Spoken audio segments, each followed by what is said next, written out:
Assalamualaikum warahmatullahi wabarakatuh. Perkenalkan, nama saya Salsabila Salva Meovianti. Saya dari Fakultas Teknik dan Sains, Prodi Rekayasa Pertanian dan Biosistem.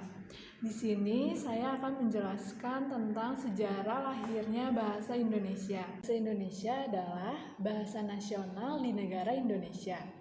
Kita telah mengenal bahasa Indonesia sejak kecil. Tapi apakah kalian tahu asal-usul bahasa Indonesia? Bahasa Indonesia lahir pada tanggal 28 Oktober 1928. Pada saat itu, para pemuda dari berbagai pelosok Nusantara berkumpul dalam kerapatan pemuda dan berikrar. Yang pertama, bertumpah darah, yang satu tanah Indonesia. Yang kedua, berbangsa, yang satu bangsa Indonesia. Yang ketiga, menjunjung bahasa persatuan bahasa Indonesia. Ikrar para pemuda ini dikenal dengan Sumpah Pemuda.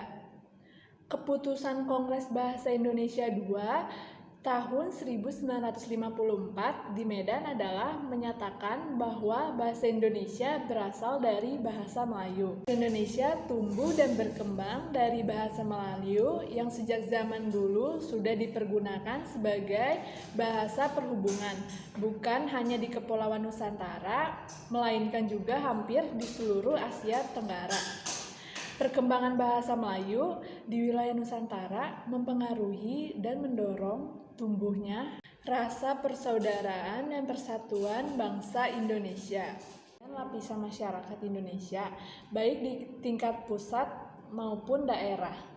Komunikasi antar perkumpulan yang bangkit pada masa itu menggunakan bahasa Melayu.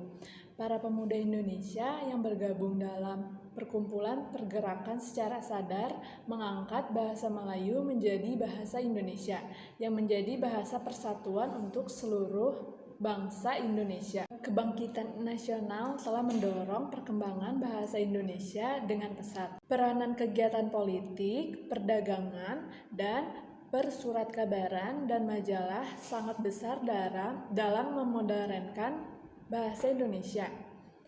Proklamasi Kemerdekaan Republik Indonesia 17 Agustus 1945 telah mengukuhkan kedudukan dan fungsi bahasa Indonesia secara konstitusional sebagai bahasa negara. Dan penjelasan dari saya, mohon maaf bila ada kesalahan kata. Wassalamualaikum warahmatullahi wabarakatuh.